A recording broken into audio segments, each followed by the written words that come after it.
Hey everybody, Sam Dennehy, aka Halfass Customs. Uh, this episode, I've been waiting to interview since last season, probably the middle of the year last year. Brad Hassler, I believe is his last name.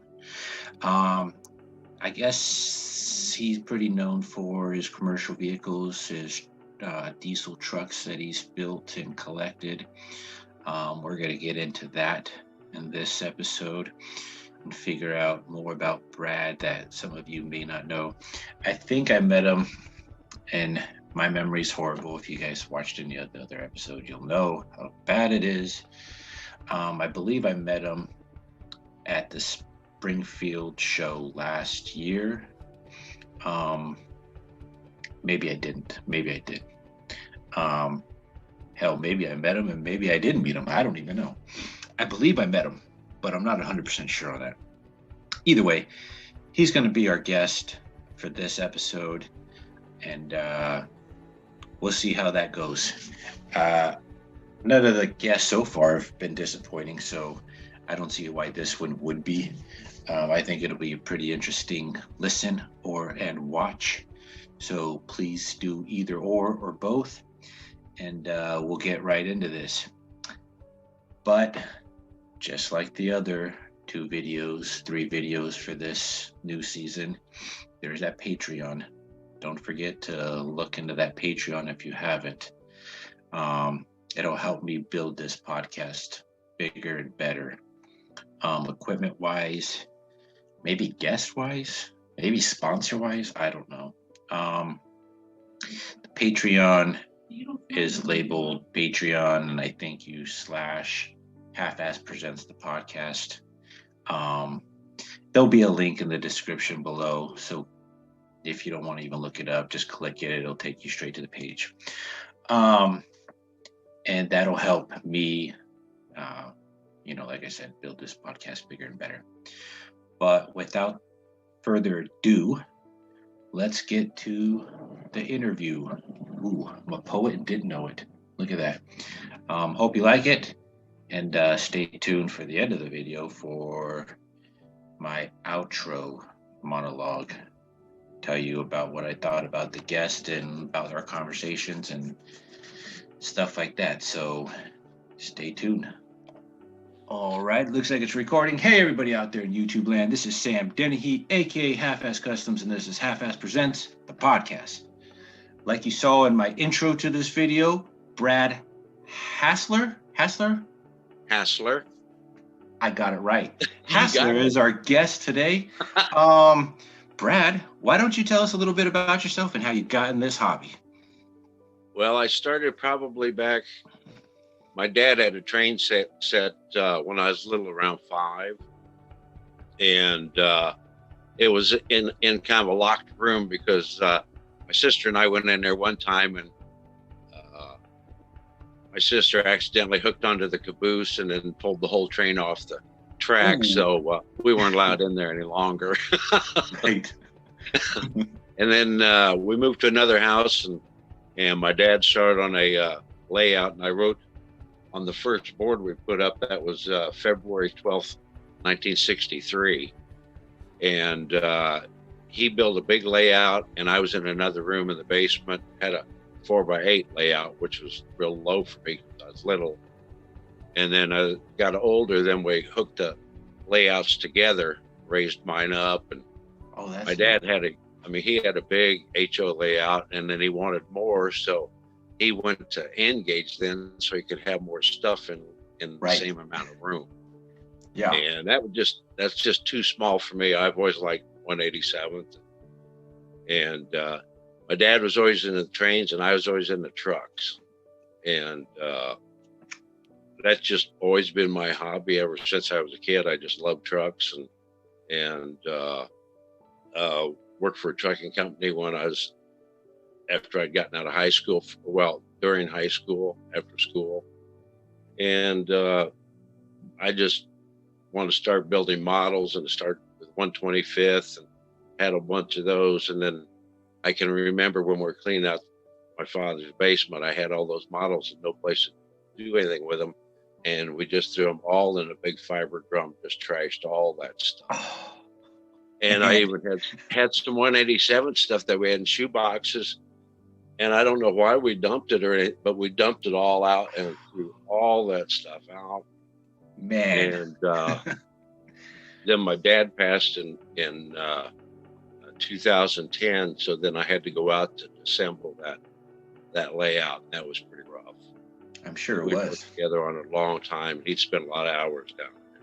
So, but yeah, I just started. I mean, I like trains a lot, and I have to have a layout, and I try to detail all my trains with the weather and nothing just out of the box. But then I've I need more roads so I can put the trucks up. But Right.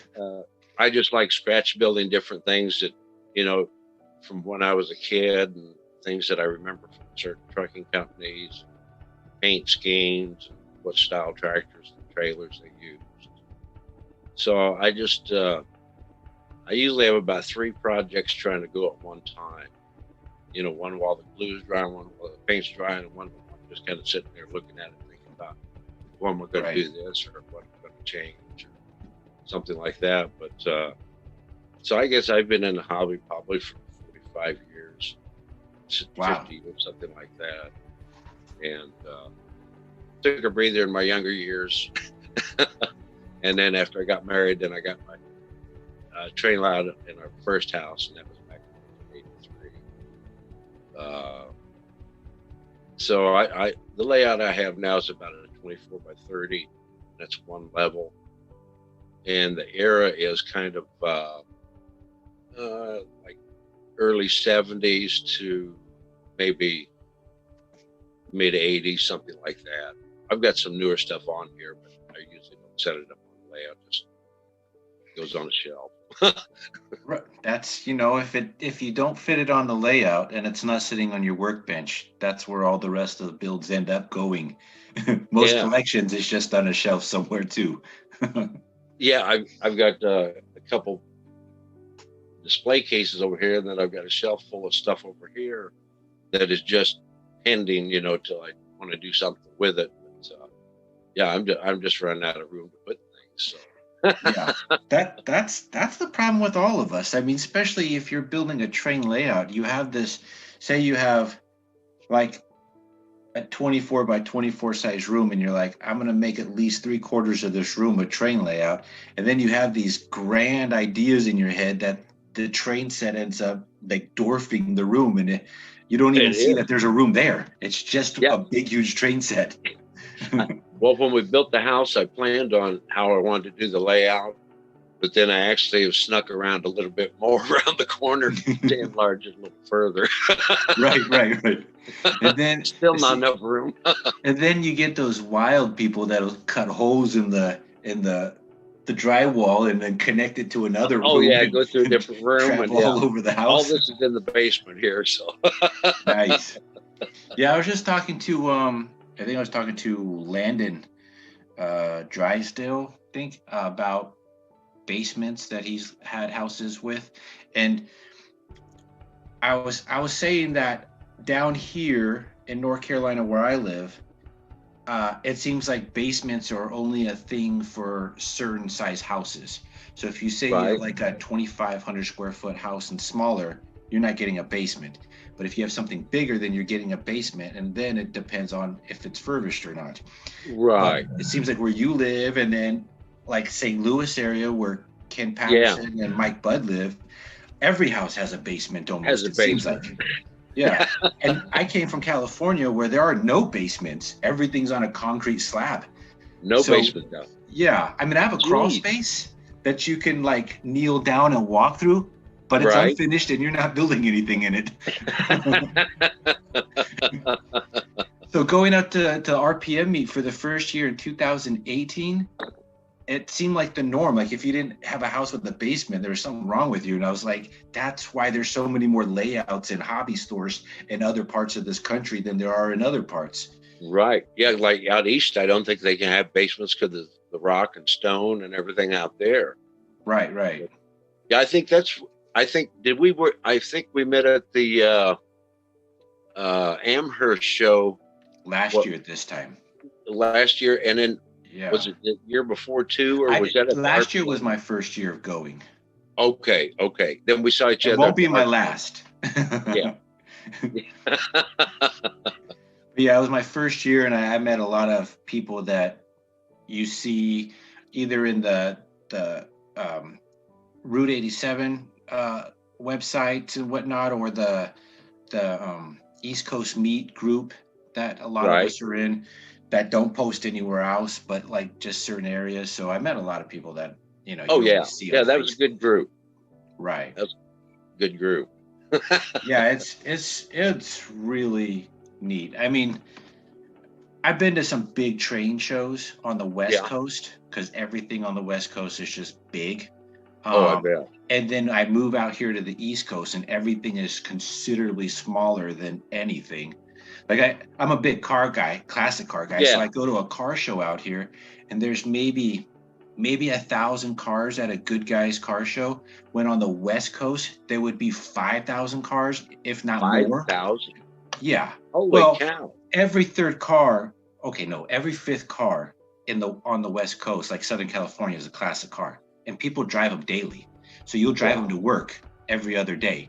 It's always sunny and there's no rust, and it's even in the rain, you'll drive it out there though. And unlike here, if there's a cloud in the sky, most senior citizens that own classic cars don't want to pull them out of the garage, because who knows what's in that water or that rain. It might mess up the paint. So that's the way I've got something too. And then I only drive it in the summer and when it's decent out. Yeah, so. No clouds. That's the way most East Coasters seem to be like. But on the West Coast, I mean, there's like certain, like say a 1930s Ford sedan beater that has no roof, just the wooden slats, and they're driving no hood, so the engine's all exposed. They're driving that in the rain. But it doesn't rain hardly in California, so when it does, they just don't care. They're like, who cares? Let's just go anyways. And then you figure that's got to be the same equivalent to people on motorcycles. Like, why would you drive this motorcycle in the rain? That just seems stupid. You're going to get all wet. But I had, and I could get a picture of it on my phone perhaps to show you, but I had a 1953 Plymouth complete custom lead sled. Yeah. So the guy made it to look like a chop top Merc. And it's the only, at the time it was the only one of its kind out there. And then more and more people started taking Mercuries and making them like that. What part of California? Southern California, all over. Okay. So. Okay, yeah. Can you even see it? Is it too much light? I can see it's blue. Yeah. How do I make this better? Okay. I got it now. Wow. Yeah. So it had a Carson one-piece top, no windows on the doors, no windows in the quarter panels. He gapped the window area off, so it was basically just a hollow door. And just a plexiglass front window, because he chopped the top 5.5 inches. Now, I drove that thing every day I could until I got old enough to where I couldn't. Wow, that's really low to the ground, too. Oh, yeah. Oh, and then he was the pioneer of the reverse spinning hubcap. So you see those cars that have spinning rims? Yeah. Well, these didn't spin at all. These, he drilled into the spindle and then drilled bolts on the other side of or welded bolts to the hubcaps. So the hubcaps stayed in place while the car moved. Amazing. Yeah, I've seen those. They're kind of tricky. So I had that for a while. And I drove that every day that I could, because it just looked so cool. Oh, and it had no windows on the side. So when it was overcast and it was just like sprinkling, you're just getting all wet. And I like to keep the top on because it gave the car a more dramatic look. Yeah, I How like the low the slope of top that. was. Yeah. Yeah. Hold on. I got a picture with the top off, and you'll see the difference. Oh yeah. So I yeah. still like the top up. Oh yeah, me too. Yeah, Yeah. I So like I that kept the top style. on as much as possible, but the few times I drove with the top off, yeah, same thing. If it was Yeah. overcast, which it is sometimes, just the sprinkles of Oh yeah. wetness is getting all over you. But I mean, it was worth it. Yeah, oh It's a yeah. classic car that looks awesome, and Well, my car doesn't have any top, so that I can't drive in the rain. you better get some waterproof interior. Yeah, yeah. Remember back in the 50s, they would put plastic over the interiors? Oh You yeah. remember those days? That would be the Yeah, safe way to get it. Keep that that big plastic old on. heavy plastic stuff turn Right. yellow after about 5 years. Yeah. Just keep that on and your interior will be safe. Yeah. But yeah, that seems to be like the difference with like East Coast and West Coast is back onto the attics, or not attics, but the crawl Yeah. spaces or basements. Yeah, we don't have those out here. And then if the house is say 3,000 square foot or bigger, you can definitely Right. get a basement and it can be furbished, so you can make it another living space and Right. have a huge tray layout. That'd be Well, I awesome. mean, and really don't run the trains that much. I've got DCC set up with Digitrax, but I mean, nobody else comes down here, and a lot of times I'm just sitting here building something, or maybe turn them on and just listen to them going around a little bit. But Right, right. I'm not doing a whole lot with them, which I think that is definitely a down draw of having something big like that. Like, unless you were Ken Patterson, where you're making weekly videos and monthly videos for train websites and magazines and stuff, and using your layout to display everything, if you just yeah, built it for yourself yeah, and nobody ever came by, like say in your case, it is as nice as it is, it's being underutilized, because yeah, it's oh not yeah, being able to be seen or be used as much. And then you yourself, you're going to be busy, with yeah. life and not have time to do it all the time or play with it. And how many things can you do with your layout? It's Oh, already well, that's done yeah. and I mean, built. I'm not one to sit there and switch all day long, or Right. Me I, neither. I got to be tinkering around with something, or Yeah. what, you know.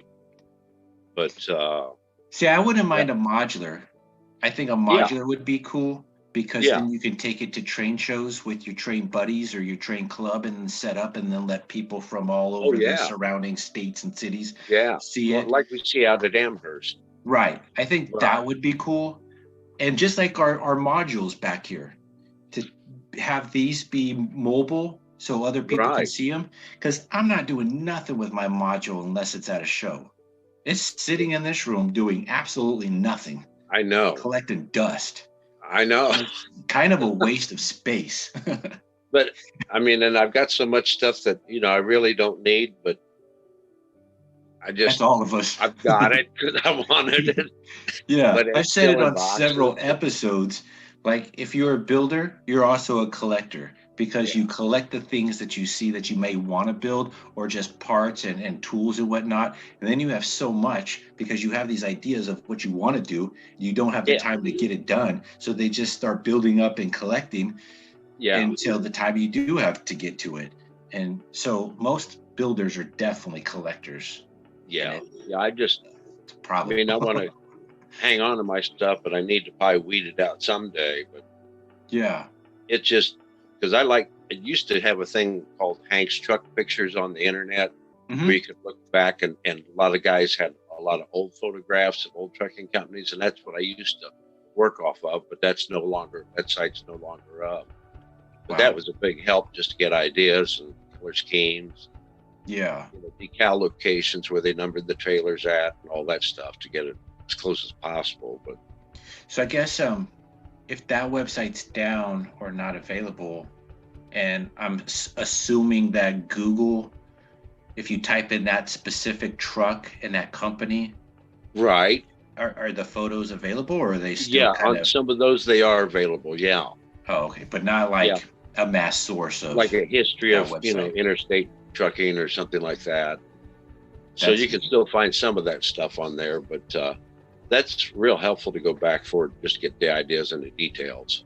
Right. Because I But know just listening to Ken Patterson and listening to Mike Budd and all those other guys out there, there's for trains and train cars, box cars or whatever, there seems to be a lot more information coming down the pipeline as of, the last 10 years probably than right. ever before of being able to find anything and everything to, make Well, your I train car liked look watching better. that What's Neat show this week. I mean, just to get ideas and see what they're coming up with.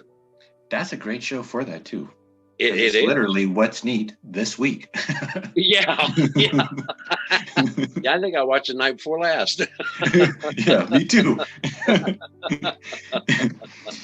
Yeah, it's a neat show for that. And I kind of, as much as I wish I could probably make a playlist of certain videos of what the latest products in our hobby is, our side of the hobby is much slower evolving than the train side of this hobby. So it'd be like maybe what's neat this last few months. Yeah, last few months. Yeah. Yeah. If that. What's new this year? Right. Yeah, you could fit in a 10-minute video of everything that was new this whole year. That wouldn't be a very good video. But Yeah. well, the neat thing is I don't know where. I mean, I guess he gets information from the websites that offer the info, obviously. But Bob Johnson is doing, product of the month every month for, Right. 187 scale club. Yeah. I still look back there on Bob's just to see what's coming out, kind of keep Yeah. updated. So that's pretty cool. And that's a once a month thing, but I don't know if that's everything for the whole month or if that's just specific things he chose to put in there. I don't Yeah, know any of I that. think I don't know. just certain things maybe to do with maybe vehicles or something like that. Right. But And then I know like the Mad About Cars on Shapeway, Jens Jan, he can pump out a new design for a car like every 3 days or something. And yeah, as long as you have the main design, then you just yeah, alter it a little bit here and there, like make it a tweak it. long, yeah, Yeah, tweak it to make for every single model of that vehicle. yeah. And he's doing that now. I watched that podcast. That was really Yeah. interesting. I mean, I So, can't believe how many cars he has. oh, he's not done, which is Jeez. he could be done and be set. I would be satisfied, but he's nowhere close to done with as many cars Wow. that are out there. But I mean, to think I could probably just do a weekly video on just the cars he's creating. Yeah. I could have him as like a weekly segment every single week. You can come back and say, this is what I've designed for this week and this week Yeah. and this week. What's new and mad about cars? Right. And then that might be a boring one too, because if he's on the same brand of car for like a month, Oh yeah, that may be. I don't know. It may get stale. I don't know. Right. I think that's why I haven't done that yet. But But yeah, the thing I like about this hobby, I mean, got a lot of friends I've met, over the years, and just the hospitality and the camaraderie, yes, and just sharing right. ideas, and where people just say, this is something I had, and I mean, and it's great just to pick up those ideas and share things. So I wasn't in this scale hobby in the 90s, but I got into model cars about 1990. Okay. When I saw the first 125th scale model car lowrider, Yeah. and growing up on the West Coast, lowriders were already a huge thing, and I fell in love. Like the very first music video I saw with a car that bounced up and down, I fell in love. I fell in love. And so when you could do that in a model car form, I fell in love again. I dove straight in. And I was so young. I was an early teen, so I couldn't afford none of the accessory parts for those cars. I could barely afford the model. Right. And my parents weren't going to buy me all those little accessories to detail that car with. So I can never really get into the lowrider side as much as I wanted and as deep as I, thought I could do. But I fell in love with that. And back then, the camaraderie, as you were saying, that we have today in Right. that scale hobby, we didn't have that. Like people that had those tricks, oh, those were their tricks and they weren't telling you They for weren't nothing. sharing? No, it was very, I'm better than you. Don't bother me. You're way beneath me. Really? But that's in the lowrider model car world. I don't know about, like, say, the street car, the funny car, the diesel truck world, or just the Right. classic car world. In the lowrider models, which I was all into and I wanted to be just like those Yeah. guys, they were very secretive. Today, oh, they're all willing to tell their stories and tell every little trick Okay. and trade. So it seems like, now, like I said, I don't know about this scale, our little 187 scale back then, but in the 125th scale back then, it was very, very hard to get any information out. Wow. But yeah, today it's a lot better. And I noticed that even with our scale here, is everybody, when I joined this scale hobby, was so willing to help and so nice to, like, point out this and point out that, Right. Where you can get any this, or question, right, yeah, they who's have an selling answer this for or it. that, or Yeah. yeah. I So mean, it's really it's just great to find out where all the little knickknacks are too, and different little people right. producing things that you really don't know that are out there unless you talk to somebody. You really don't. I mean, I know there's a lot more commercial vehicles out there than there are passenger vehicles for this scale, and I'm not into commercial really at Sure. all. Sure. But even back then, before 3D printing was a thing, you ask some people where this thing is, and they'll say, "Oh, that's an old model that they don't produce no more." But Yeah. we have, here's a person that might have that, and you might have to pay a little bit more for it because it's not produced, but you can still find it. You can still But get you it. can still find it that way. Yeah. Yeah. And Yeah. that was so helpful because I did get some pretty rare cars that I have two right here. These are, hold on. Where is it? Uh, the wheels aren't even on it. This is a pretty rare car, solid one piece, Oh yeah. like 50s Is that a Ford. Ford panel van or? Yeah, yeah. Yeah. The lighting ain't that great, but yeah, it's a Ford panel van, and it's all solid. And I had no use for these, but I got it in a lot of other cars. Oh, And they okay. said, these are super rare. You gotta, like, hold on to these. I said, well, maybe I should paint it a candy color this and a metal flake that and change the wheels on it. And they're like, no, no, no, no, no, no, no. Don't do that. Oh, really? You'll ruin that car. I mean, do it if you really want to, if you want the value to, like, decrease. But then I thought, Wow. God, how rare are these? And then how much are they? And then do I really want to do anything with it? I've never done Might anything with it. have to cast it. Right. Well, Yeah. they're not very detailed. That's the problem. I got two of them. They're not Yeah. detailed to nowhere near make a really good classic car out of it. It's Yeah. more, it's like those lifelike cars. You can't really make a lifelike car with no body or no chassis and no interior look good for anything. Oh, You yeah. just Yeah. put You that gotta way have in the back or junkyard it. Yeah. I mean, that's what counts, the details. That's what I really Right. like, with details. I did I made a lifelike Camaro into a rat rod crazy car, and they Yeah. said if you took the Malibu, that company Malibu, they made a Firebird. Right. If you take that interior and chassis, it fits right underneath perfectly to that lifelike Camaro. Oh, And I was like, really? I've got a few of those. Let me test that theory out, and it worked. So Really? yeah. And That's then cool. now that Charger or Challenger, whatever it was, that's turned into a junkyard car. That's a way better model than that lifelike car. Oh, But it's like you don't. Sometimes you can take turds and make into gold, but most yeah. of the time it But doesn't really yeah, work I mean, it takes all a that lot of well. work. Yeah. I even noticed that they made a modern day mid to late 90s Firebird. Yeah. With that crazy nose.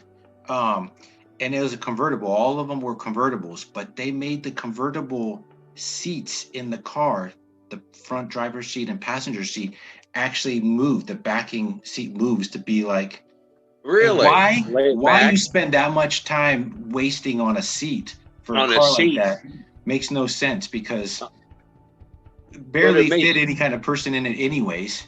So what amazes me are the people that can cut out around the door frame and open a door and then put a panel or something on the inside. Yeah, that is amazing. That's hats amazing off to all those guys. Yeah. Yeah, really. I'll tell you, in this scale, it's not that easy. It's not that easy at all, especially if you're using a die-cast car. If you're using a plastic car or resin car, it's a lot easier, but still not that easy. But if you're doing a die-cast body, oh man, I go through so many drill bits. Right. Trying to get mirrors on, turn signals, and everything else. Yeah. But I've really gotten into the resin and different cabs like that, just because sometimes they're different out there. I like to have something different, not just. I think I've only built like 2 or 3 of the same models of the same thing. Everything else is just different. I don't know. I just like different. I'll tell you what. These Ghostbusters cars, I'd have only built probably 4 of them, all for myself, if it wasn't for crazy people with too much money asking me to build cars for them. Yeah, I can't believe that, man. That's amazing. Yeah. You got a market. It's a small market, but it's a market. But and then being that I like lowriders, I had bought RPM 87, I think, that European company that makes resin cars. I bought a 64 Impala from them, and then made my own bodies and stuff. So I have quite a few of those 64 Impalas, and I want more Impalas, but I mean, just time and money. I remember a friend of mine back in high school. He had a 64 2-door. It was like midnight blue Impala. And he had Kragers on it, and I think it had like kind of the light blue interior. Nice. I forget what engine, but man, that seemed like a big car. It is a big car. It's a huge car. But it was a good looking car. I remember that. I bet. Yeah. Although my favorite year is 63 and 64. Okay. Those are my favorite years, and I had both. 63, the grill kind of go out a little bit. So the front fenders and the rear fenders had a point to them, and the grill followed that point. Yeah. And then in the back, the trunk area, the fenders pointed, but then the trunk where the lights are did the opposite. They sunk in. Right. So opposite that point on the rear quarters. But and then the 64 was just flat in front and back. Looks like a cereal box on its back end with little tiny wheels on it. But and then every year before that and every year after that had a little bit more curves to it. Styles, a little more. It's really they weird. Were pretty boxy back then, 64. This is as boxy as it could get. That was it. Those are big doors on that 2-door. They really are. I had a 4-door 64, and I didn't like it because it was a 4-door. I wanted a 2-door, and then I had a 65 2-door Impala, and my dream car was a 64 because of all the rap videos and stuff. Right. So we found a 64 4-door, and I was like, I don't really like this 4-door. It was a post. So there's a post in between the door. That ruined it even more for me. And I was like, I need a 2-door hardtop. That's what I need. And those things were like gold. So good luck in finding one cheap. So I was like, dang, I had a 65 2-door hardtop, and I didn't really want it. I ended up getting the dream car, the 64. It just wasn't the same exact version as I wanted. I I need to find something else. And so I found a station wagon, a 63 Impala station wagon. I was like, wow. Oh, yeah. And this was in like 92, 93. Yeah. Nobody was running station wagons back then. Those were old grandma cars. Yeah. So nobody cared about those. And I was like, this is so unique and different. I love everything about it. So Yeah. I rocked that thing for probably close to 10 years. Wow. Yeah. And then I even rat rotted it out. So I primered the whole car black and then put flames all over it. Oh, really? Yeah. I've got a picture of that too. Yeah, let's see that. Were those painted on or were they? So here's what's funny. It was actually painted. I spray painted it, but there was a show that Jesse James did, the motorcycle guy, called Monster Garage, and there was a few episodes in the middle of the show where towards the end of the show where they showed the painter painting the car. Oh yeah. And he explained to the camera, to the audience, this is how he paints the flames on. And so I watched that. And this was before DVR, so it couldn't record anything. Yeah. But I watched and listened, and the way he did it, I took to heart, and I followed that. And so I masked off all the chrome, all the windows, all the wheels, all the trim with tape, and then masked off the whole car and then painted, and then primered it. Right. With spray paint primer. Right. Then, I sanded it down first. I sanded it down with a regular sander, so everything was smooth. The paint would lay flat. And then I spray painted it with flat primer paint. And then I taped over the whole car again and drew some flames out and cut it out with a razor blade. That way the paint would be crisp and edges would be perfect. And let's see. This is what I came up with. Yeah. Holy, that's a 63? Yeah, 63, yeah. Yeah. So all primer black with flames all over, and there's flames all over the roof too. I've got another picture. Pretty good. You can see the hood a little bit. Oh yeah. Then I got it all painted, and then I went and spent a full weekend from 14 to 16-hour days, maybe 18-hour days, pinstriping the whole thing, because right there in the center of the hood is pinstripe, and then around the emblem above the grill is pinstripe. And you can't see it because the camera isn't going to be able to focus. Well, maybe I can squeeze in here. Probably not. Well, a little bit. You can see a little bit, yeah. Red pinstripe flames going underneath those painted flames all the way down the car. Wow. And on the hood. So I did all the painting. I did the spray paint, I did the pinstriping, and I did all of it. Damn, that's pretty good. But here's the thing, I didn't seal the paint. So over time, if you washed it, it started to fade, but it just made for a whole more patina look. Oh no. Never would have thought about that part. Yeah, but I made a 1/25th scale model car of that too. Oh. And I did it the same way. I painted it the same exact way. What scale? 1/25th scale. Oh, okay. Oh, wow, that's neat. Yeah. Yeah, that's perfect. I wish this camera was better, but yeah. Yeah, that's good. So I painted the same way. I masked it all off, and I took some tape, because a roll of tape, a thicker tape, could be the whole size of the car. Right. So I took the tape and put it on the car, and then put my fingers down so I can see where the body lines were. Oh, okay, yeah. And then I took the tape back off, laid it on a piece of paper, or like a sticky paper kind of, where it wouldn't take off the, yeah. And then I drew the flames, looking at the real car picture on my phone. I drew the flames to match that, and then cut it out with a razor blade, and then put it back on the car, and then spray painted it again. Oh, wow. So the same way I did the real car, I did with this 1/25th scale car. I'll be damned. That's pretty good.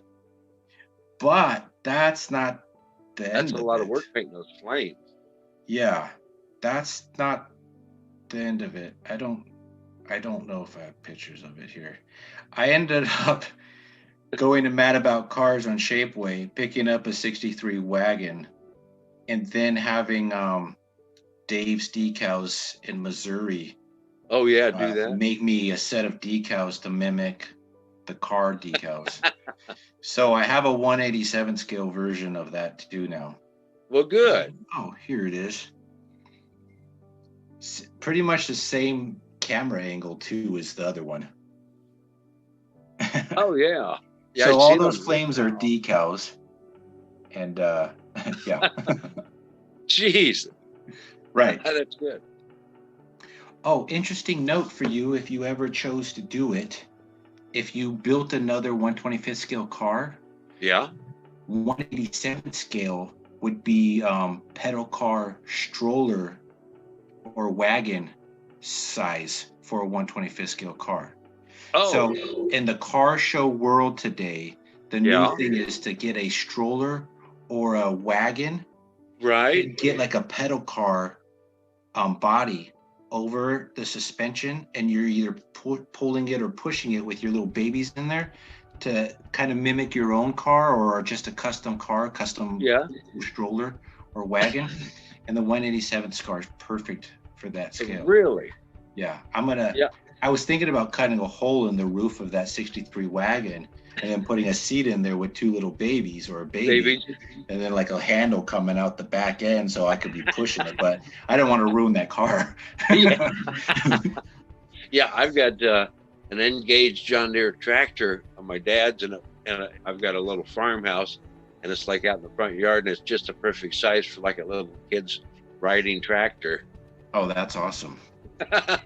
That's cool. Yeah, it's I think that's neat about being able to be in multiple scales like this, because you can find little tricks and tips and stuff to use for other things. Right. Because I also found out, I don't have any here, but in the 125th scale accessories for a lot of those 3-in-1 kits from the 60s and 70s, right, they made trophies, like car show trophies, and they would put a little car on top. Like I think the Mercury, the 49 Mercury, I think it's a 2-in-1 kit you can still pick up today at the hobby stores or whatever, look on eBay or Amazon. It comes with accessory parts like a reel-to-reel recorder for the back. Really? It comes with a little handheld telephone, like a rotary telephone to sit in the center console to make like a custom version, like a 50s custom. And it came with a trophy with a car on it. Well, other kits came with those trophies too, and I found a bunch of them. And those little cars are probably this big, maybe this big, are stroller size for our 187 scale cars. I have probably 10 of those little cars, and I've never drilled holes in them yet and found little 187 scale figurine babies to put in there yet. Yeah, but I'm going to. Yeah, that's on the list. Yeah. It's just the more you know. Oh yeah. I mean, I'm always working on either buildings or scenery or trucks, or I mean, it just seems like I've always got something going somewhere to keep busy with it. That's great. That's the best thing I think any person, whether woman, kid, or man, could do, is find something that keeps their mind stimulated, keeps their hands moving, keeps their body having to get up and get down to get other things or whatever. People need hobbies, because people without hobbies, I don't think live a much better life. Because I mean, when I had my business and I'd get home, I mean, still every night I'd come down and kind of unwind in the basement and take a round before we go up for dinner. Right. Just to, chill out, and I could tune everything else out, just fiddling around with stuff. Right. And then since I'm retired now, I mean, I'm spending a lot of time down here, but running out of room. Right. Yeah. Well, that's funny because I work from home now, and my office is turned into my hobby room. So there's our table back there with the computers on it, and this is the hobby room. So a lot of times, and I'm not supposed to be doing this, but nobody from my work watches this. Yeah. So I'm good. A lot of times I'm right in front of my computer just making Yeah. stuff. So I'm building almost every day, all day anyways. Yeah. When I have to go I know back to that work feeling. though, oh, I'm gonna hate life. I'm gonna hate it so much. Yeah, and sometimes I'll just sit here and I'll just kind of look at it and think about, well, what I want to do. Or, Right. I mean, a Yeah, lot of times because just kind of studying and planning out, pulling out wheels, see if they go to yeah. this or not. Well, right now, the before we started this recording, we were talking about no, we were already talking about it. How the YouTube videos are showing the 164 scale cars. And I started a 63 Impala and I'm going to make it a lowrider, adjustable suspension and all Yeah. that. And I already have the suspension done, but I'm waiting on 3D printed parts to come from eBay and they're not going to get here till the end of the month. So I'm just today, I was sitting here the whole day just playing with that suspension, making sure everything works right, but I can't do nothing else until those parts get here. I've got Yeah. an engine, I've got a trunk set up, I've got like 2 other parts coming. It's like, oh, I if I know. just had those parts with me now, I could finish this car, but now it's going to sit here and wait. Yeah. I mean, Just, it's been terrible in the mail trying to get stuff. It just takes forever, yes, you right. know. Well, even But when you send stuff out, it sucks because I've got 4 cars at an East Coast circuit, and because of this pandemic, they've been backed up for a long time. a long time. I think I sent my cars out there in April or June. They still haven't even touched them yet. Gee. Yeah. Yeah, that's the So, only thing in this hobby. Sometimes a lot of that stuff's slow coming on. right. Well, it's You the know. pandemic. If it wasn't the pandemic, I would have had those cars before the end of the Yeah. year easily. I think Yeah. my cars, because of, I send them the Ghostbusters car, how detailed it is and how probably time consuming it is to drill all that stuff out to put those LEDs in such small areas. I think the turnaround is like 5 to 6 months normal, which I Wow. was used to. And I was Jeez. I was already okay with, but now pandemic Man, screwed everything up. I just got a box in from Ralph Ratcliffe today, so I'm anxious to. That'll give me some Nice. goodies to play with. Right. Yeah. In that 187 scale group that we're all in, we were just talking about that today, which this won't be aired for. I've got 3 other people that I interviewed already, and I only do a upload once a week to a new interview. Yeah. So your interview is a little ways away. Sure. But because of that, he said it today. This interview is going to be uploaded weeks from now.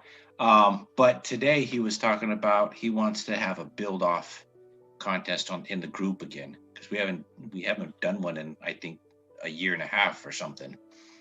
Hold and on. I think he's going to use his stuff, I think. Let me run back here for the furnace just kicked on and I can't hear. Oh, okay, I'm good. That is a big layout. You walk that whole distance, I could see that background. Well, Oh my it goes gosh. around and it goes around. I don't know if you can see anything. Yeah. I mean, it's not in great detail, but we can see just how big holy cows, man. And it goes down. That is crazy. So that's kind of, I've got my 1/64th truck stuff there. But yeah, what I model is down in like West Virginia, down in coal country. Mm-hmm. So that's why I've kind of got the mountains and streams and things like that. Well, I guess the next logical question is, why do you model that area? Are you from that area? No, I'm always from Indiana, but I just love, I modeled CSX Norfolk Southern, and I just like the mountains. I'm a big backpacker. I like to go backpacking a lot, and I love the mountains. So I wanted that, and streams and kind of rolling hills instead of just flat. So Yeah, I don't know if you can see any of that.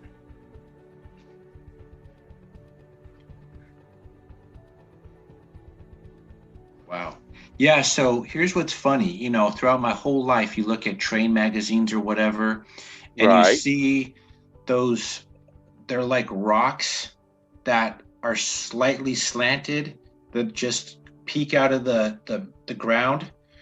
right. And I've seen those in layouts my whole life looking at train magazines. Never actually seen those in real life. And I always wondered, where the heck is this in this country? Is it even in this country? Is it another country somewhere? Where are these rocks that are just peeking through the ground that just slightly come up? And Yeah, sure enough, they were all in Missouri and St. Louis area. I've got some here that I do like out of, I don't know if you can see that, out of Um, rock castings, out yeah, of plaster. So I kind of do that and then kind of dye it with the India ink. that's cool. That looks good though. I mean, your layout is huge, man. You should be on that you should be on a local train group or something on the list to have people tour your layout when a train show comes around. Yeah, I've thought about that. I'm just too far out in the boondocks from Indianapolis or anything. Hmm. But yeah, I mean, I'd like to have people see it because really nobody hardly ever sees it. Well, check it out. So one of the other topics we were talking about today is doing since Amherst isn't going on, doing a virtual Amherst Oh for yeah. our Oh stuff okay. on the group. So to do like a Right. Zoom um, meeting roundtable where we're all talking just about cars and whatever we would have saw at the Amherst show kind of thing, Sure.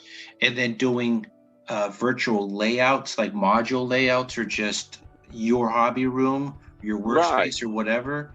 So that was something we were thinking about doing for that weekend, which is what, in 2 weeks or something. Right. It's going to be Saturday and Sunday. So Richard Olson's going to come up with some more details about that. But I Sure. was thinking how we're doing our little Zoom interview, Uh-huh. we could do with the roundtable the same way. And we can go live to Facebook with that. But I That think virtual tours should be I'm thinking this. It may not work that way. I don't know. Individually based, where you can go Facebook Live.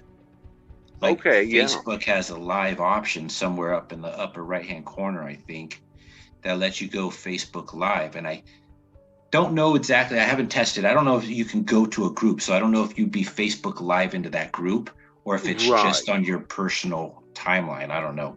But if I'm you not can't sure. go in the group, then you can go Facebook Live, talk about anything you want with the hobby, like we would talk to you over there in Amherst, and you can Sure. show your whole layout and whatever.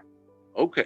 That'd be interesting. I mean, Right. I'd love to do something because I mean, I hate to be missing a show again if Right. they We all cancel it, would. you Yeah. know. I mean, yeah, it's Amherst already canceled, but I mean, we're trying to figure out something to get everybody that still wants to do something. Right. Right. So, Yeah, but there'll be more that would be nice information to on have that. something so we still get together and see stuff and talk about Yeah. stuff and And by the time everybody listening and viewing this is hearing all this, it's already going to be done. So good okay. luck. Good luck finding the information now while you're listening to this. That's Right. over. Well, I But was that's, trying to think, Sam. I don't know. Do you have any other questions for me or anybody or? I guess, trucks. So if you're modeling that time era, you said 70s into mid 80s. Is all your vehicles you model into that too, that same era, or do you like modeling in No, different eras? I have some newer ones basically, and then I have some older ones of older trucking companies that I've done. So I mean, it kind of varieties from early 50 models to really current, but then I just try to keep that certain era kind of on the layout. Right. That makes But sense. still, if I want that truck, I want that truck, and then I'll put it on the shelf here or something. But if it doesn't fit on the layout, then I won't. Well, second part to that question, trucks. Why trucks? Why do you know the reason you fell in love with trucks and wanted to model them, wanted to work for them and whatnot?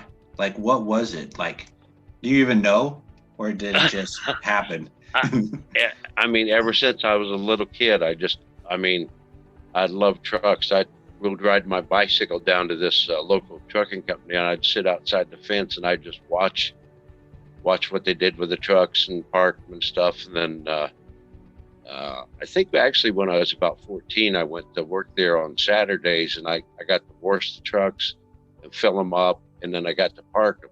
And I Oh felt like wow, a king doing that. I mean, you that would. young. And Yeah, you of were the course, I was king of just that area. in the truck yard there driving around, but I mean, still, it was pretty neat. And then that was one thing I always wanted to do in our business. I always wanted to have a semi and try to grow our business big enough to have that.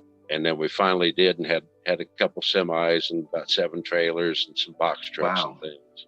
that's Then I neat. got to find out what a pain in the butt they are and how expensive they are to operate. Right. Yeah, not Much cheap. cheaper dealing with the models. Much. And you don't have to worry about them disappearing. They're all Right. right where you left them. Yeah. Put DEF in them or fuel or anything. Right, right. Be like, this is a display model only. Don't touch. Yeah, No we gas. don't You're do not going anywhere in it. And that was always another pet peeve I kind of had. I don't know why, as a kid, when I played with the Matchbox and I played with the Ulrich trucks that came out when back in the 60s. And I mean, I got all the sounds down pat with the air brakes and the air horns. Nice. I'd drive those things all over the layout back then. And my models always, I want my wheels to roll. Not that I drive them around like I used to, Right, but it's right. just, it bugs me. I just got to have them to roll. I have it on tip of my tongue and I can't think of it. What is air? Is it when the truck's going downhill or slowing down? Is it air brakes that go? Uh, Is that that's a what they call Jake that? brake. Jake That's a brake. Jake That's brake. what it is. Did you do Yeah. that when you're slowing your trucks down, playing with it too? Yeah. Yeah. Yeah. That And shuts down the fuel to some of the cylinders and deadens those oh, cylinders. Use as an engine brake and save on their brakes a little bit. well, I knew that's what they did with the brakes. I didn't know that's what happened with their engines. I don't know nothing about trucks like that. And being young, I never understood that whole Plus, thing they at like to all. just do that, just to raise hell a little bit, racking them. Oh, I know. So that blue car, That's a big kick. that blue car that I showed had glass packs, dual glass packs, right underneath the rear trunk. With the rear trunk was hollow, so it Oh, echoed it even more. And when in the car it was an automatic, but it had this tall gear shift, a 32-inch gear shift. So the top of the gear shift was here. So you just go yeah, like this. way up there. So, yeah. So being that it was an automatic, it had drive and low. Those are the only 2 drive gears. So you just go from like full speed, and then you just dump it in the low, and it's just the glass packs go pop, pop, pop, pop, pop, pop, pop, pop, pop, pop, pop. It sounds like gunshots. So I I remember. know about that I Jake remember breaking. cherry bombs and thrush Yeah, mufflers and all that. right. And it's so funny because you hear diesel trucks do that in a quiet neighborhood, and you're like, you're such an asshole. And Oh, I used to do that in my car in a quiet neighborhood. So I know all about it. yeah. And being young, you didn't realize what they were doing. But now that you're older and you're wiser, you're like, I get it. Yeah, I remember as a kid having to put baseball cards on the On your spokes to make spokes. noise Yeah. on that. You know what's so funny is I am younger than you. I never did that in my bike, but I grew up knowing about that, watching TV shows or movies or whatever, like Leave It to Beaver or Oh yeah, whatever, watching stuff where they did that in the show or in the movie. And today's kids, my kids, know nothing about that. yeah, That whole idea of baseball cards and the spokes are gone. yeah, yeah. I ruined a lot of them on those spokes. I know. Oh, I know. Most people did. Yeah, clothesline clips. I think nowadays the thing to do with your bicycle is to get like those LED lights on on the air nozzle thing. Oh, So really? as the wheels spinning, those will light up Light and up? yeah, See? it's yeah. I mean, it's the equivalent of the baseball and Yeah, cards and the yeah. spokes today for them back You then. had to have sound on those. Well, I mean, think about there. I think I could be wrong in this. I know I'm wrong. I might be wrong in half of it, but I know back in the 60s into the 70s, those Schwinn bikes with the banana seats, they had an option to go with the sissy bar that was hooked to the Yeah, banana seat to have a wheelie bar action.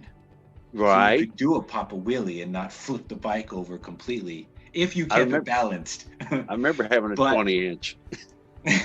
Yeah, so I tape don't know if hangers. they had. I don't know if they had something that made sound though. I think I recall something, but I could be wrong. I could be thinking of something else that had sound. But We had. That's all we had riding around the block.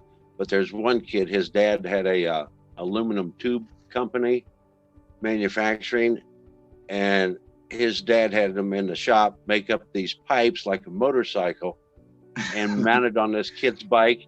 And then he took yes, newspapers and rolled them up and stuffed up these pipes and lit them for smoke coming out like exhaust.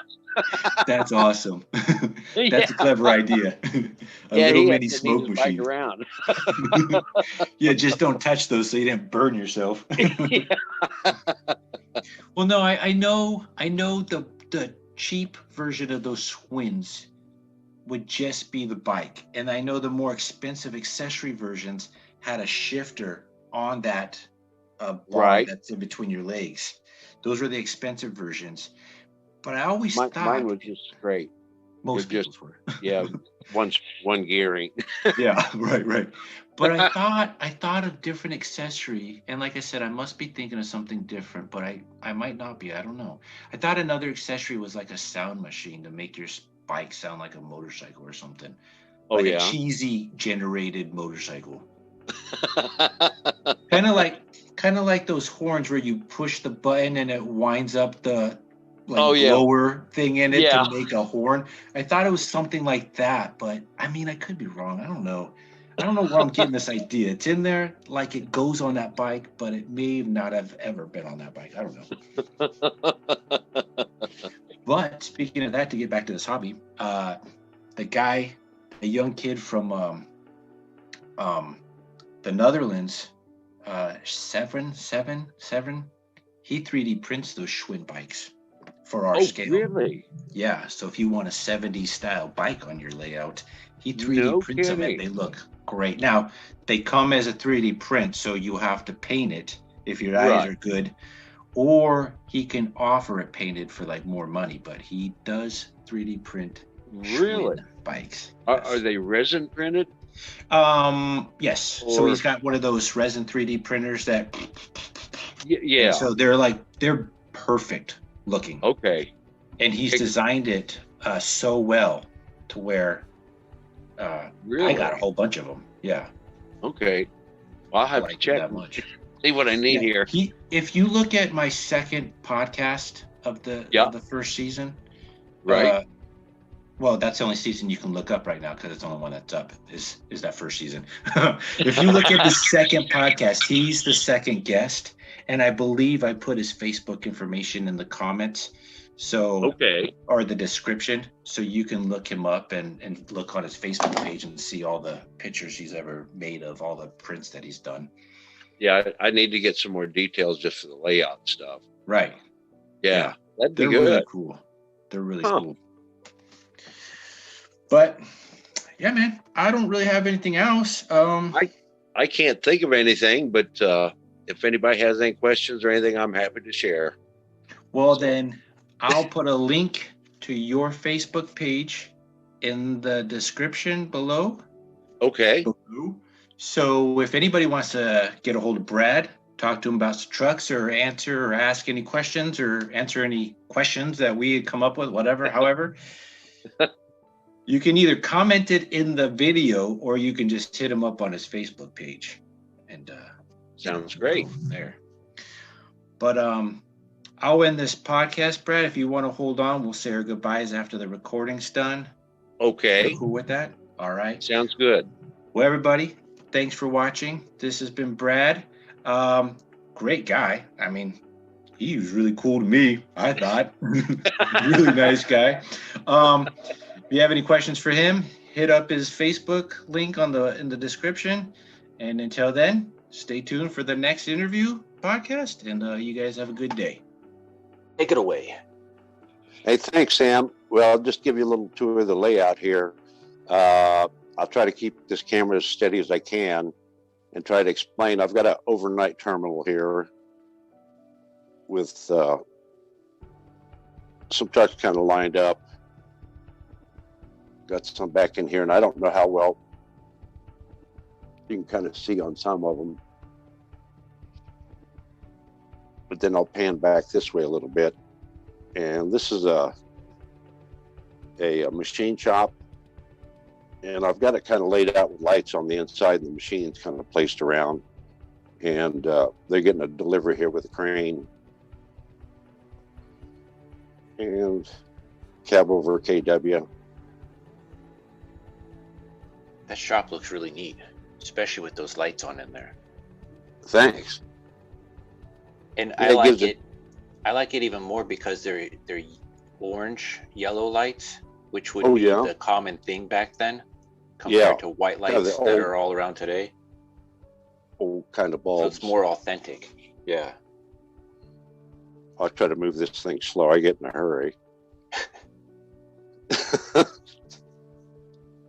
And there's kind of like an old factory back over there. And then there's a truck repair shop and sales and service. I don't know if that's coming in very clear or not. Yeah, we can see it.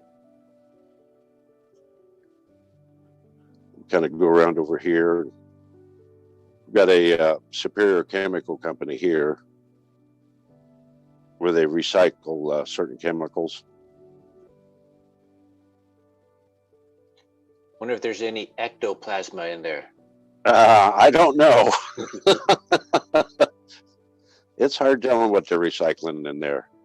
They've got a Mack flatbed. I don't know if that's focusing or not, or the viewers will be able to know what it is.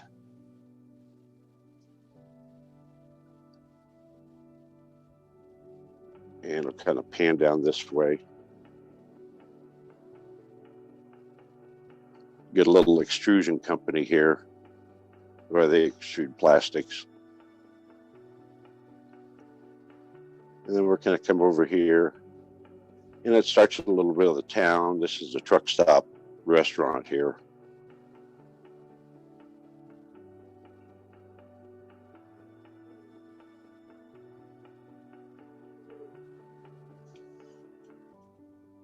It looks good. Looks really good.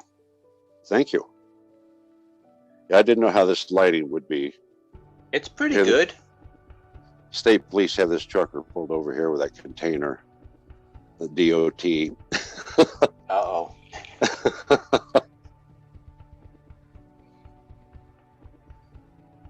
And that's a tanker from Ralph Ratcliffe. And here's one of Mark Kulek's Landau trailers. We've got a wrecker up there I built from Dennis Alst, Kenworth. This little gas station repair shop. And we're panning around here. So from where you're standing all the way back to that back wall, is it one piece or is there a walk?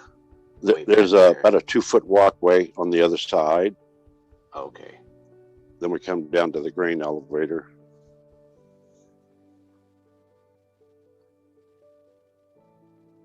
Is that what they call those? Grain or crane elevators? Grain for corn. Okay. And then they have a dryer there to dry the corn before they put it in the silos. These are the farmers bringing in the corn. And some more silos. A couple other grain trucks there. look and really nice. I kind of look back at it a little bit. And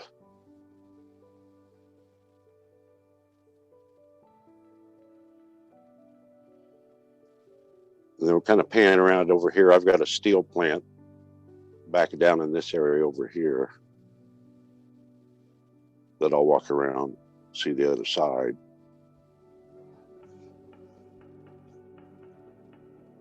They roll out flat steel there. And we'll go around the side of the layout here a little bit.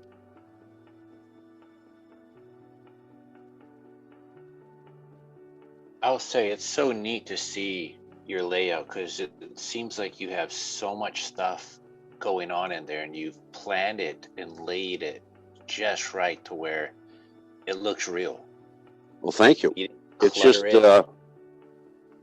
so many layouts have so clutter on it.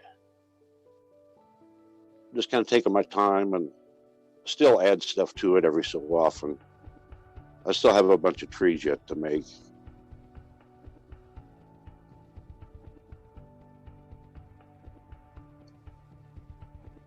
There's kind of a rock cut there with a mountain that goes around over here. There's an old ice plant back here.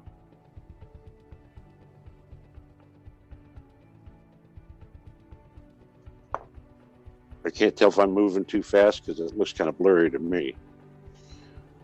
Well, I mean, it may be, but I know that anybody watching is going to be able to know for the be able to figure out what's going on. I mean, if you didn't say nothing about it, then we would be wondering, but you're telling us what it is, so.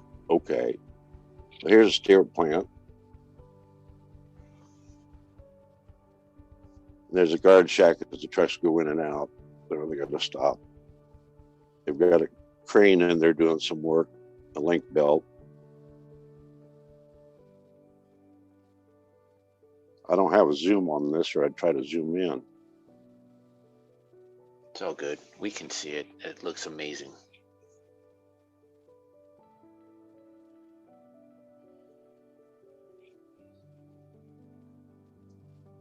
And then actually over here, kind of on the other side of this racetrack, I've got the town kind of starts again on the other side here.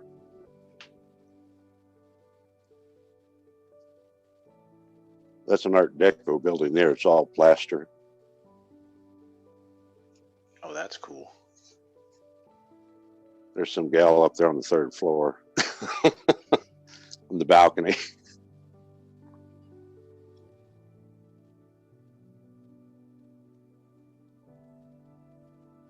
And I was talking before, but that's the building I'm kind of working on that's burned out back in here. I've got some beams to put back there and kind of weathered up some more, but I've got the front kind of boarded up. So I'll be doing that here sometime.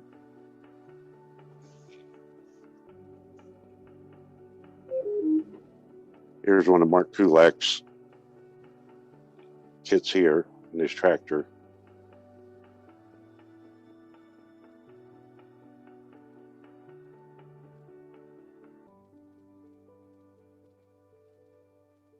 This little restaurant here with a patio. It's so There's some industry back up there in the back.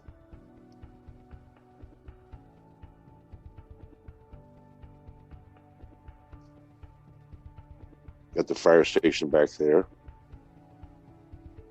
We got some more buildings around here. And the area I'm trying to model is like down in Virginia or West Virginia, or kind of coal country area, where there are more older brick buildings and mountains and things like that and tunnels. This is down the main street of town. Look, we need to block off that main street and hold a car show. Yeah, we could do that. I think I have some pylons. Awesome. And some more buildings. I'll kind of pan down this way. That's a truck I built there. And there's an alkali plant over here called Diamond Alkali. So they have a lot of tank car traffic. So Diamond Alkali, what do they do there? What would they be doing there? They make like an alkali solution, which is used in different processes. We used it in the laundry industry for part of the washing process. Okay. But here's some trucks. Scrap truck I built, a Mac. One of the Ralph Ratcliffe's. And then we got a paper company back there in the back. And a scrap yard. Some more trucks.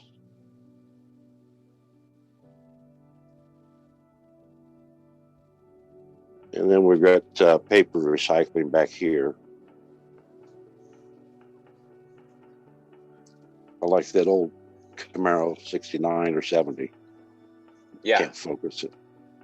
It looks cool. So you got metal, paper. What else is there? Was there anything else there? I think there's an Audi and then there's a Porsche.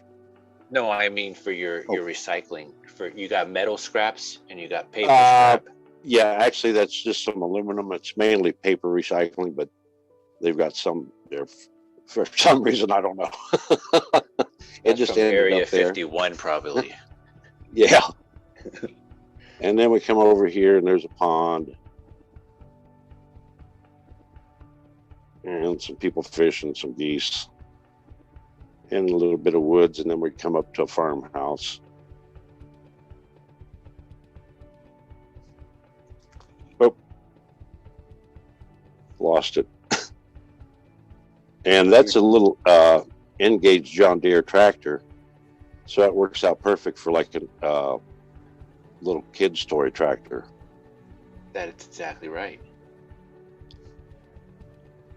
And that's a shape raised cab on that Atherton grain bed.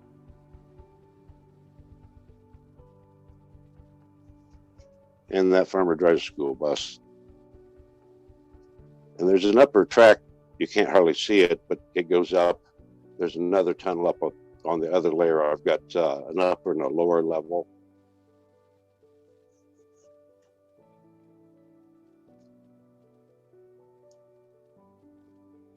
Then I tried to paint some mountains in the background for a backdrop, but I don't know.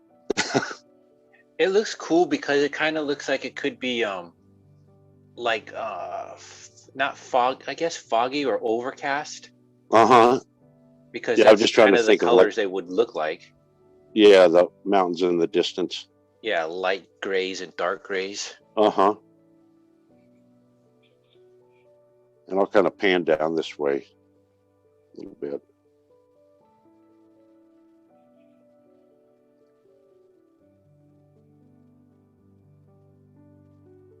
Weather all the cars just to make them look more realistic that way at airbrushing.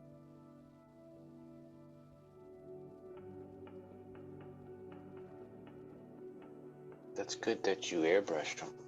I don't airbrush nothing. All my stuff is done by spray paint and nail polish. Pardon me? I said that's cool that you airbrush them to weather them.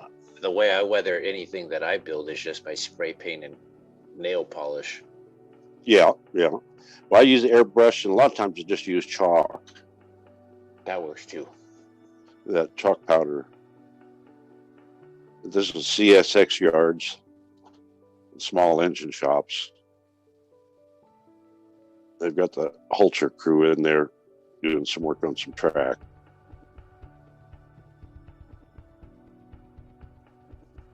You need to get a little speaker in there and have it like make some tinging noises. I've seen where you can get them for cow sounds for around farms, or I mean, just about anything you want. That's cool. I kind of zoom back here a little bit.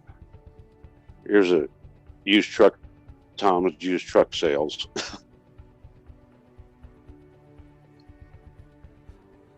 I've got a tanker that I had like in a wreck and with airbrushed it and kind of make it look like the end of it was caved in and burned.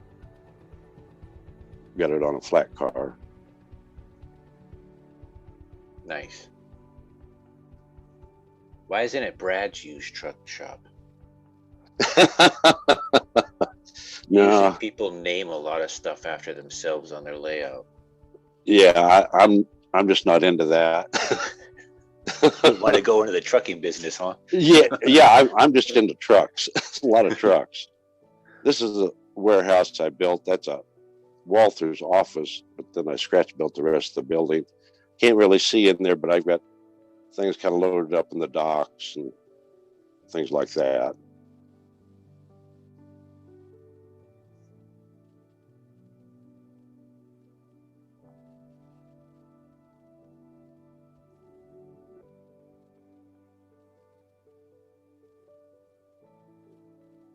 Then it kind of drops down to this river down here.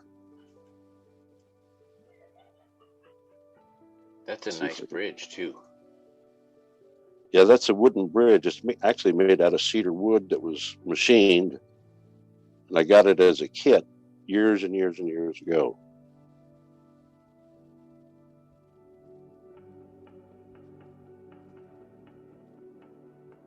I'm trying to zoom out here, or can't zoom, but move out here a little bit. This is coal-fired power plant. So they're hauling in coal by rail and truck. That's neat. And that truck that was sitting on top of the little hill, was that all coal that it's sitting on top of, like a coal hill? like a big pile of coal. See if I can get it down here to the. Yeah, he's going to dump some back there. Then there's a payloader that actually unloads it from the hopper cars there down below, feeds it into this elevator where it goes up and it gets ground up as a fine powder and then running the boiler in there. This is a scrubber for it. And I got some concrete trucks there. They're doing some maintenance work.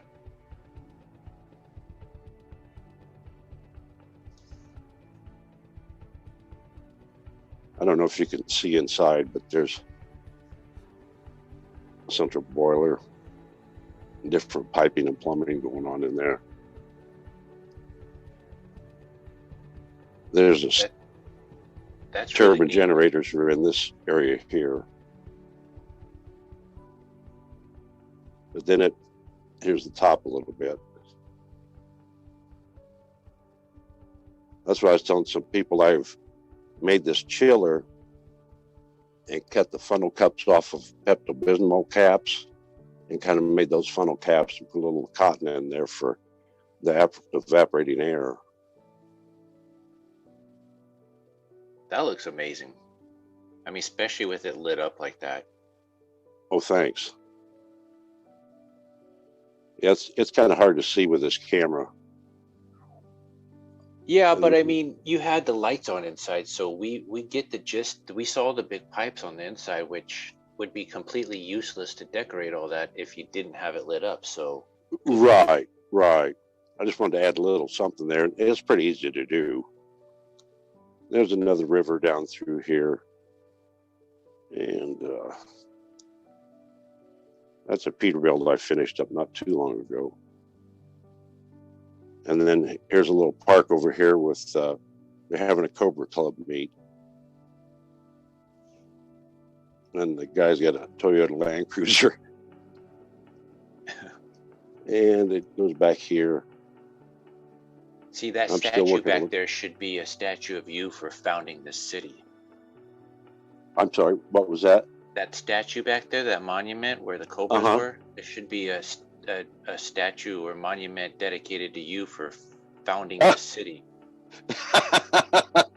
This little city in your basement wouldn't be there if it wasn't for you. It's a guy in uniform, so I don't know. Well, I'll kind of pan over here and then this doesn't focus very well, but there's a bar over there and some guys coming out kind of all wired up. Then there's a cat dealership over here.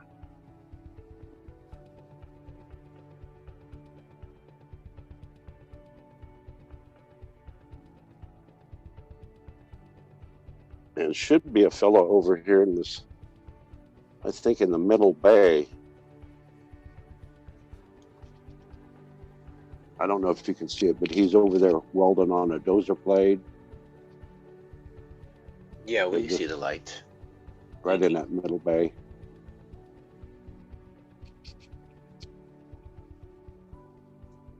And then here they're working on a switch that the CSX is.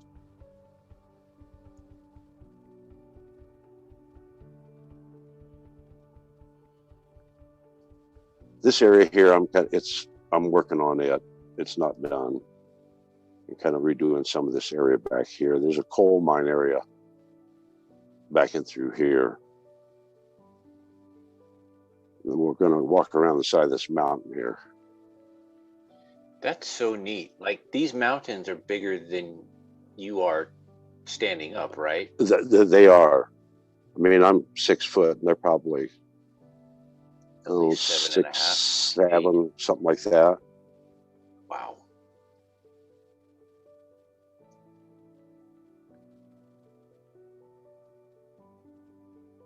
I hope this isn't getting too boring. No, I mean, everybody was interested in the live stream, and I think your modeling skills are amazing. I mean, you're doing, I'm not obviously a train guy, but I mean, you've got some really neat stuff going on in your modeling of your layout. Well, thanks. Hold on, I'm going to go black for a minute, and I got to put on some lights here to do the other side. All righty.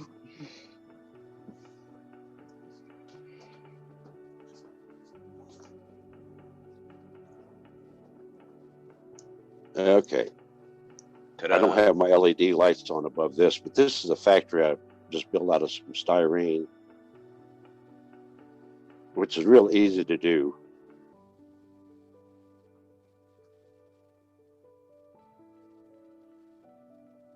And just put different angles on it, things like that.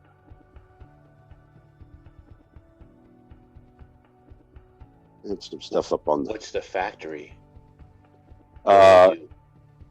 It's actually I don't know. It's actually a company we used to do business with in the laundry business, and they made certain products, and I saved one of their envelopes, and then I actually put it over here on the building for a sign, Imperial Products.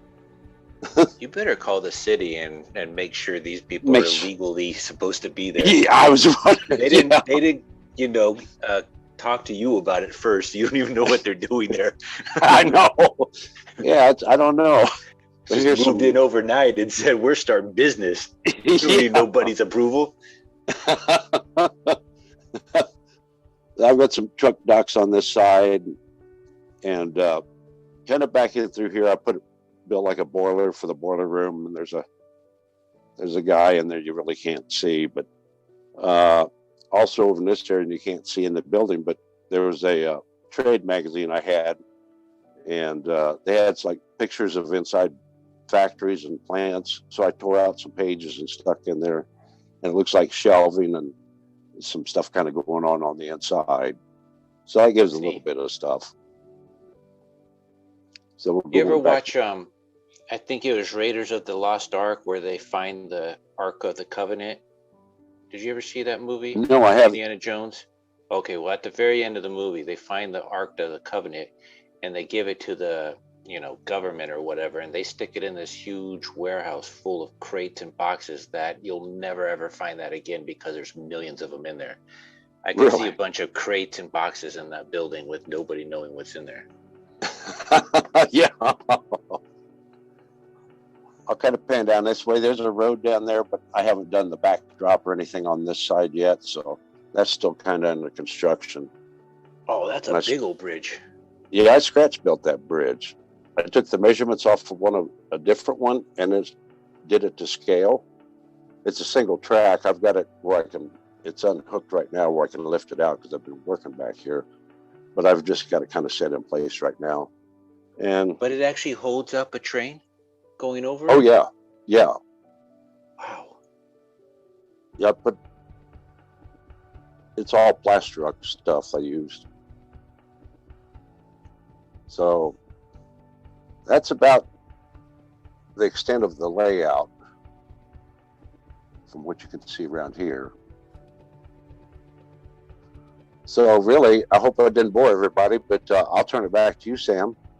It's a neat layout, man. I mean, like I told you just, a few minutes ago, I'm not really a train guy, but when I see really neat talent like what you have and what you've done with your layout, I mean, so many layouts, and I said this even on the podcast, so many people's layouts are cluttered with more track than makes sense whatsoever. And all of your stuff is so laid out perfect. Well, thanks. You can literally see a real city there. Yeah, I mean, when I built it, I had no plan what I was actually going to, what I wanted to actually build. But I know I wanted to kind of get it on a couple levels, and the level's only about, maybe 6 inches taller. But it gives it some rolling ground, and instead of just everything being flat like it was when I was a kid on a piece of plywood. Right. Well, that's exactly the thing. You get like an 8x4 piece of plywood, and you got 4 circles in it with 15 different switches going on, and then you got 2 bridges going on, and you're like, come on, that's way too much track, way too much train, way too much everything on such a small little thing. And yeah, I mean, I don't want to, I've got it overloaded with trucks, actually. Well, and, I mean, even that doesn't look bad because it's a working, Virginia city. Yeah. I wouldn't even say city, like a town. Like a lot of towns that have those big companies in them, coal companies or grain companies, they have a lot of trucks in them, Right. And then the townspeople live on the outskirts. Well, so see a lot of trucks. Exactly. And I mean, I actually don't really run the trains that often. It's just something to kind of put the trucks up with, but I do like trains too. So, and I just like weathering things. I would hope you like trains. I mean, you got a train layout and a really nice one too. There's like some straps and load left in that boxcar.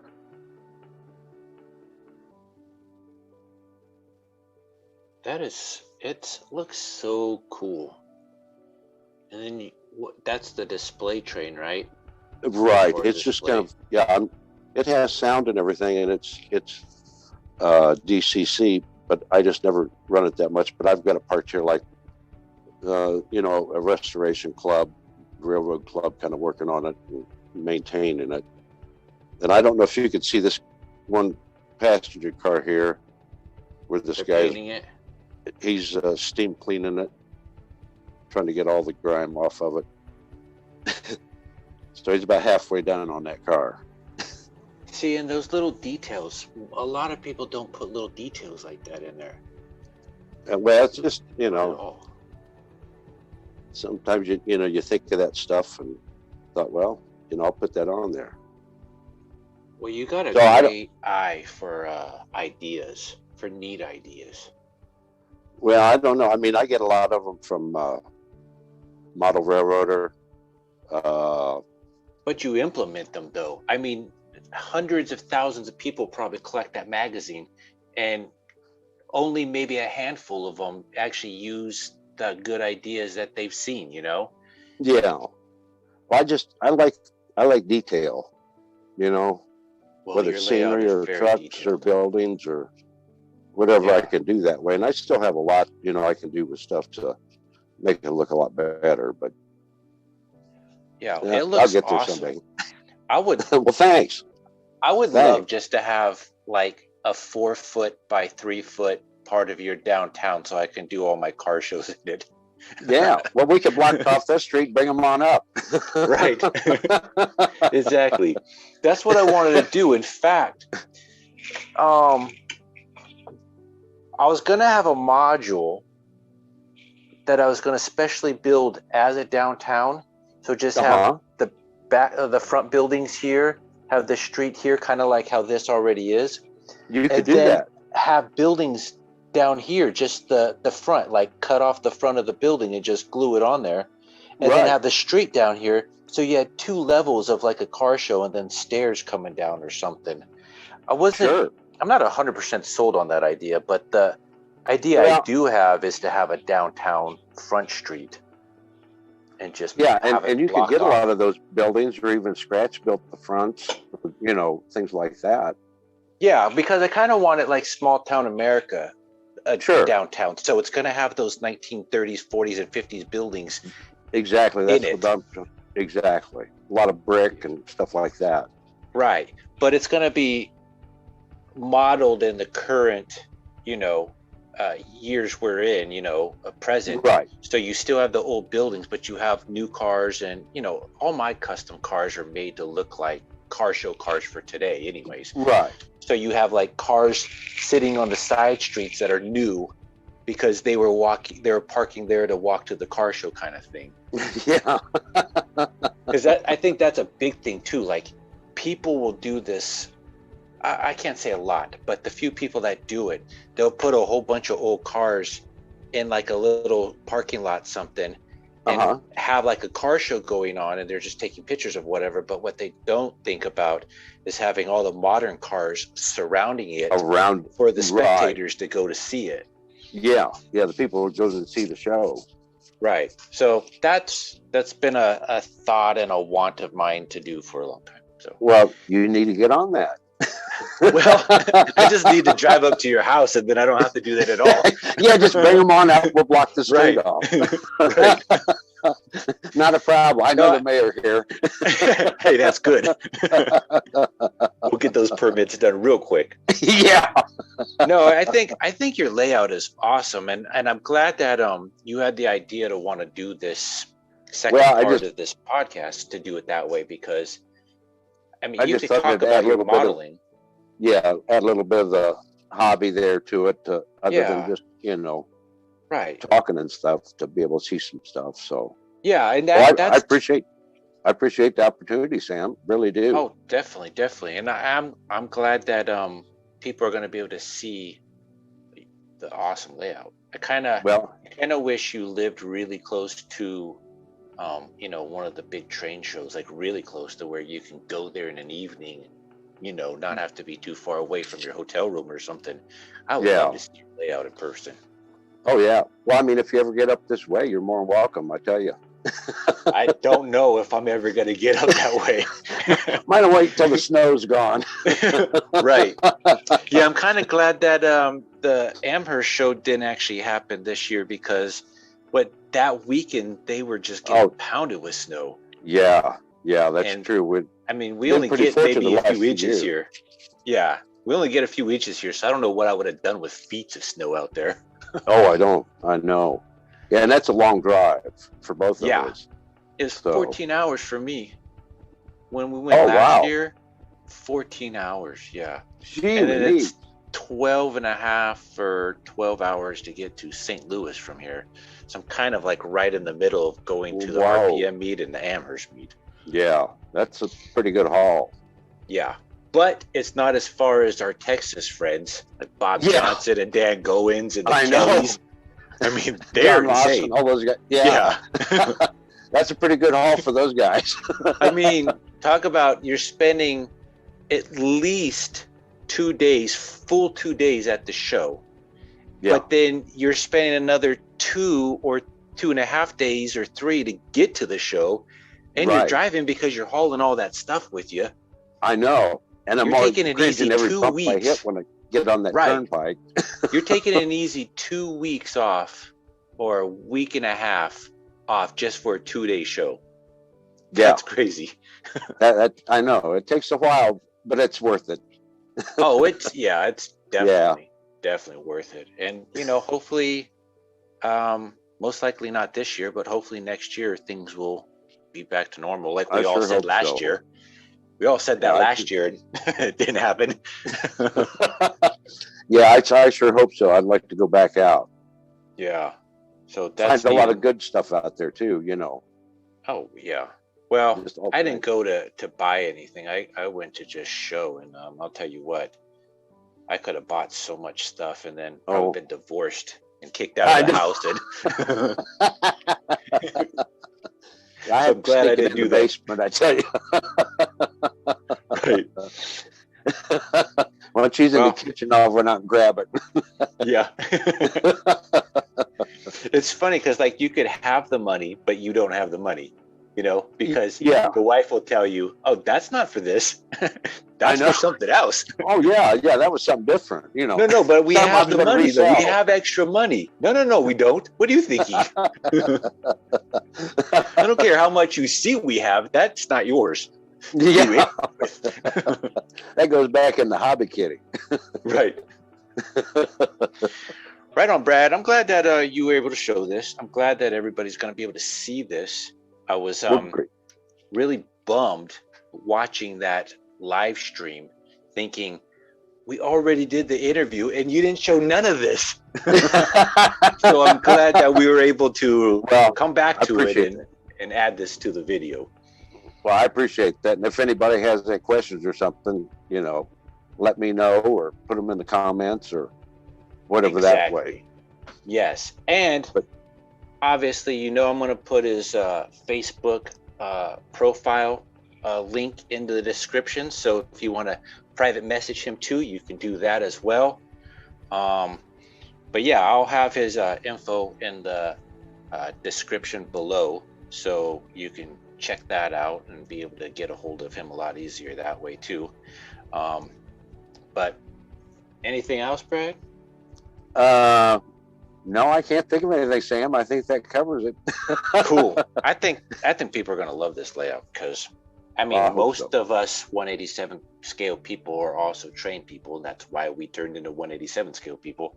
So the fact that you have a full train layout to go along with your vehicles, that's the best of both worlds. Yeah, I think that's a good idea. If anybody coming up has pictures of the layout or things like that, I'd be interested in seeing. So would I. Because it's one thing just to have display cases full of cars, but if you have something to lay them onto, I know, create scenes and stories. But all my good models are still in the cases over here.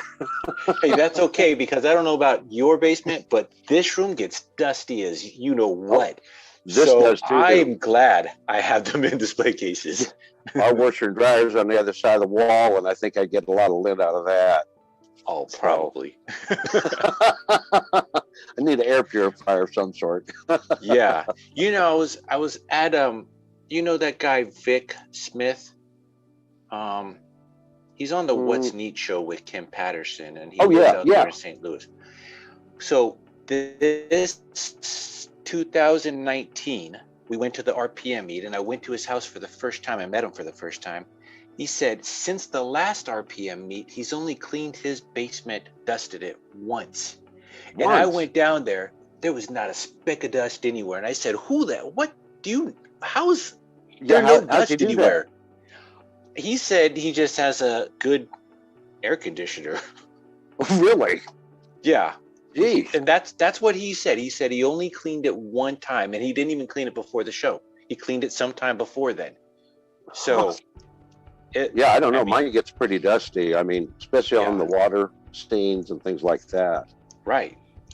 We have windows open up in this room, and we close them and open them, and we get so much dust. It's just stuff gets in. Yeah. Yeah, that's why I want to keep the other good ones in the case. Right. Yes. Yeah, I kind of wish I could put these Ghostbusters cars in the case, but there's the wires underneath, and then some of them are too tall, like with all the extra crap on top. Yeah, it just won't fit right. Right, and I don't want to break it every time I want to get it in and out. But, right on, Brad. I'm glad that we did this. Hey, thanks, Sam. I appreciate it. No problem. I'll just end the video, and then we'll say the goodbyes. But everybody out there, don't forget to like and subscribe, comment, all the logistics that YouTube sees, for that everything you guys do helps this channel. So the more you do to it, meaning liking, subscribing, commenting, will help this grow bigger and better. And like the previous episodes, don't forget there's a Patreon account in the bottom of the description too. If you want, look at that. try to be a subscriber to that too. That'd be great. Anyways, I'm going to end this. See you on the next episode. Y'all have a good night.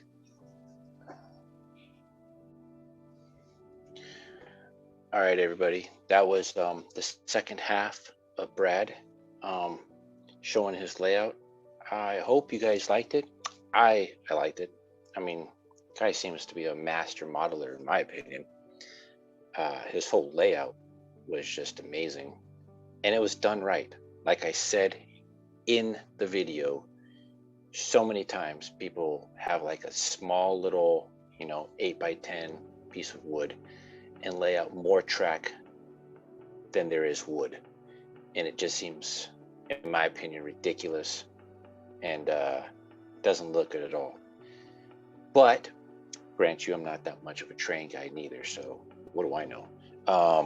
But Brad's layout was unbelievably awesome. Looked like it was thought out, even though he said he didn't really think any of it out, but it was done right. I mean, it looked like a real town, like a real city. Nothing overpowered itself, and it was great. It was awesome. So I hope you guys liked it, and I hope you guys liked the interview. I hope you guys like it all.